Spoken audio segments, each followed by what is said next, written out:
Olá e bem-vindos! Hoje a gente vai mergulhar no material que, olha, é no mínimo polêmico. Com certeza. Ele pega um dos temas mais, emocionais da vida, que é o romance, e coloca tudo sob uma lente fria, uma lente de análise de investimentos. Impiedosa, eu diria. Totalmente.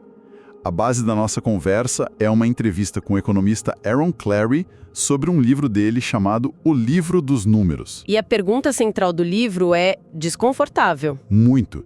Basicamente qual é o retorno sobre o investimento, o famoso ROI, para os homens que dedicam tempo, dinheiro e energia para buscar um relacionamento? É uma premissa que choca de propósito. A fonte parte da ideia de que encontrar uma parceira, formar uma família, representa um maior investimento que a maioria dos homens vai fazer na vida. Maior que comprar uma casa, um carro, tudo. E o argumento se a gente analisa investimentos bem menores com tanto rigor, porque esse, que é o maior de todos, é deixado por acaso, para as emoções. Exatamente. A ideia é tratar o casamento não como um conto de fadas, mas, como uma fusão de empresas. Com análise de risco, projeção de retorno, tudo isso.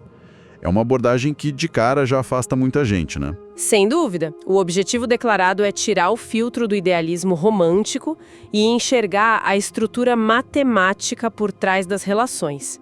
É uma tentativa de responder com dados se o modelo tradicional ainda é um bom negócio. Um bom negócio para os homens no século XXI, certo? Isso. Então vamos começar a destrinchar essa ideia, porque a analogia central que a fonte usa para construir o argumento é potente e muito controversa. É o pilar de tudo. Ele descreve os homens, historicamente, como sendo os motores da civilização. Exato. Motores que impulsionam a economia, a inovação, a construção de tudo. A força que gera riqueza e avanço. Uma visão bem tradicional do papel masculino. Bem tradicionalista. Ok, então se os homens são os motores, o que seria o combustível? E aqui a coisa fica bem mais polêmica. Nessa analogia, a juventude e a beleza feminina são o combustível de alta octanagem. O combustível que alimenta esses motores. Exato. E o argumento central do livro é que, nas últimas décadas, por vários fatores sociais e culturais, a qualidade desse combustível teria diminuído. Peraí, vamos com calma. Zé. É brutal! É brutal. É uma linguagem que soa de propósito, desumanizante. Reduzir interações humanas complexas a uma mecânica de motor e combustível. Sim, muita gente agora deve estar pensando que isso é um absurdo completo. Como é que a fonte defende uma visão tão fria? Olha, a fonte antecipa essa reação. A defesa do autor é que a análise não é pessimista, é pragmática. Pragmática. Sim. Ele diz que contratou um atuário, um profissional que calcula riscos para seguradoras, para garantir que os números fossem sólidos. A ideia é ser um realista, não um cínico. Certo. Ele até se compara a um analista financeiro que, lá em 2006, olhou os dados da bolha imobiliária e avisou do desastre que vinha por aí. Enquanto todo mundo vivia a euforia do mercado. Exatamente. Ele alega estar fazendo a mesma coisa, só que para o mercado dos relacionamentos. Entendi. É como se fosse um alerta de bolha romântica. A intenção seria dar uma análise de risco para evitar que as pessoas tenham suas finanças pessoais e emocionais arruinadas. Isso, por um mau investimento. É a aplicação da ciência atuarial à vida amorosa, para tentar prever e mitigar perdas. Perdas de dinheiro e de tempo de vida. Ok. Então, seguindo essa lógica puramente econômica, a que conclusões o livro chega? Eu li que ele classifica esposas e namoradas como um item de luxo. O que isso significa? Significa que, do ponto de vista estritamente financeiro, elas são tratadas como um ativo depreciável. Uau! Ativo depreciável.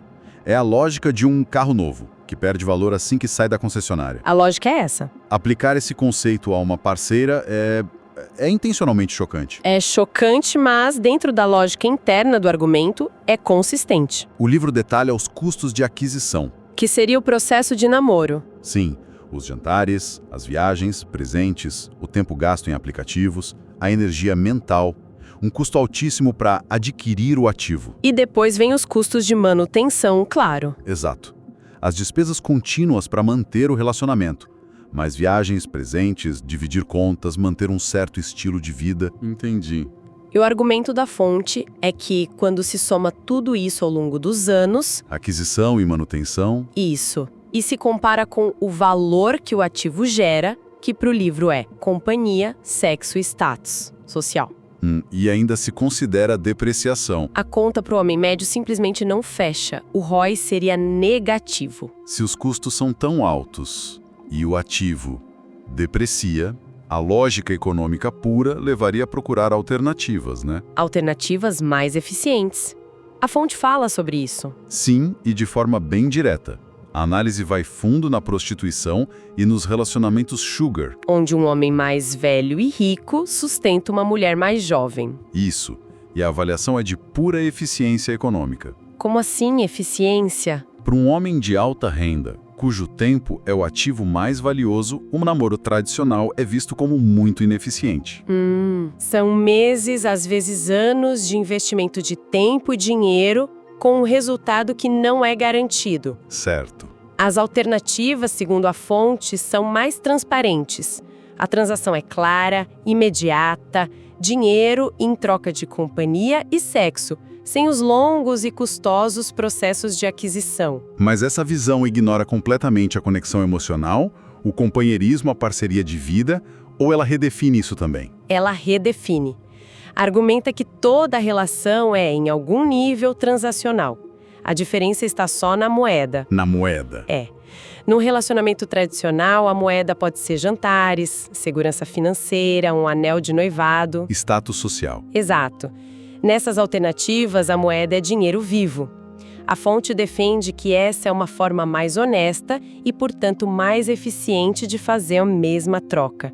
Economiza tempo, que é o recurso mais escasso. Eu consigo até entender como um indivíduo específico, talvez muito rico, focado na carreira, possa adotar essa mentalidade. Sim, é um nicho. Mas a minha pergunta é, o que acontece quando milhões de pessoas começam a pensar assim?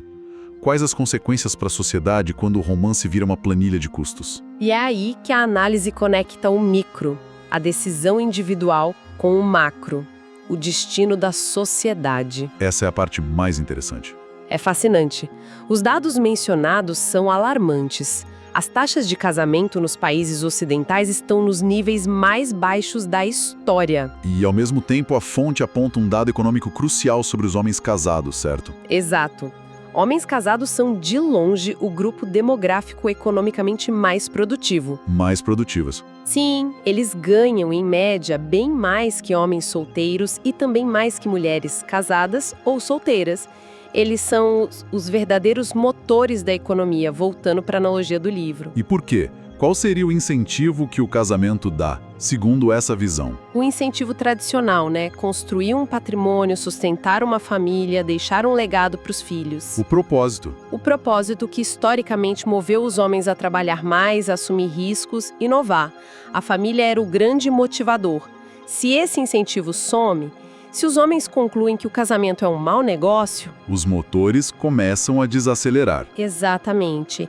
A fonte ainda cruza esse dado com outra projeção, a de que até 2030 a maioria das mulheres em idade de trabalho será solteira e sem filhos. Uma projeção forte. Muito. E se você combina a queda no número de homens casados, que são os mais produtivos, com uma sociedade de indivíduos solteiros... O cenário é de estagnação. Uma estagnação econômica profunda. A força de trabalho perde seu principal vetor de motivação. E a fonte não para por aí. Ela argumenta que não é só uma mudança cultural. O próprio sistema legal estaria desincentivando o casamento para os homens. Precisamente. A entrevista fala de um conceito que o autor chama de leis de coverture reversas. É um termo técnico. O que significa isso na prática? Historicamente, as leis de coverture faziam com que a identidade legal e a propriedade da mulher fossem cobertas pela do marido. Um sistema que beneficiava o homem. Certo. A fonte argumenta que o pêndulo foi totalmente para o outro lado. Hoje, ele fala especificamente das leis de divórcio sem culpa, da divisão de bens e principalmente da pensão alimentícia. E como isso funciona como um desincentivo? A análise é a de um gestor de riscos. O contrato de casamento moderno se tornou um passivo financeiro de altíssimo risco para a parte com maior renda. Que estatisticamente ainda é o homem. Ainda é. Em caso de divórcio, ele não só pode perder metade de tudo que construiu durante a união, mas também pode ter que pagar a pensão para manter o estilo de vida da ex-parceira por anos, mesmo sem filhos. Ou seja, na visão do livro, o contrato de casamento hoje é um mau negócio, com um potencial de perda que é catastrófico para o homem. Do ponto de vista de um analista de risco, sim. É como investir todo o seu dinheiro numa única ação super volátil sem nenhuma proteção. O sistema legal, segundo essa visão, tirou a segurança do investimento. Certo, vamos tentar amarrar tudo isso. A gente começou com a queda nas taxas de casamento, um fenômeno que muitos atribuem a fatores culturais. Isso. Mas a fonte nos levou por um caminho bem diferente. Uma análise econômica brutal, que redefine o romance em termos de ROI, ativos depreciáveis e gestão de risco. Uma visão bem radical. A conclusão parece ser que as escolhas que milhões de pessoas estão fazendo na vida amorosa não são só pessoais. Elas podem estar ditando o futuro da nossa economia. E isso nos deixa com uma pergunta final, que é, ao mesmo tempo, fascinante e perturbadora. A fonte nos mostra que, por séculos, o incentivo fundamental que moveu a sociedade... A formação de famílias. Exato. A formação de famílias, para impulsionar o trabalho, a inovação, a produção, esse incentivo está se erodindo. E a razão, segundo essa análise, não seria a falta de amor, mas uma análise fria de custo-benefício por parte dos homens. Se esse incentivo primário, o principal, está desaparecendo... A pergunta que fica no ar é: que novos incentivos vão surgir para preencher esse vácuo? O que vai motivar as futuras gerações a construir, a inovar, a impulsionar a sociedade, se o modelo tradicional de família deixar de ser a principal força motriz? É uma boa pergunta. Será a busca por status individual em redes sociais, a imersão em metaversos, engajamento em projetos ideológicos? A fonte não dá uma resposta, mas deixa claro que a gente está no meio de uma transição muito profunda. E o futuro da nossa motivação como civilização está em aberto. Totalmente em aberto.